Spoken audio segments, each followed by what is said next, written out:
আমরা চলে এসেছি হিমছড়িতে, হিমছড়ি ঝাউবনে।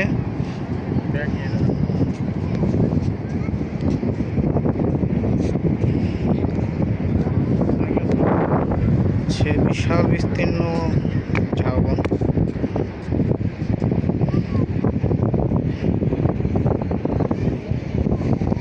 এখানে যে প্যারাগ্লাইডিং চলতেছে।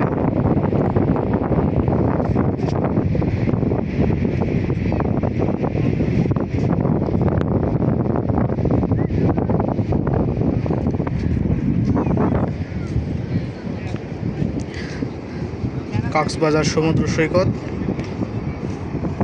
সমুদ্রের ঢেউ খুবই উত্তাল এবং গর্জিত, অনেক গর্জন করছে। কচু বনে হেগে গেল কালো কুকুরে, কচু বনে হেগে গেল কালো কুকুরে, নগেনে মামার বাড়ির ঢেকির মুগুরে।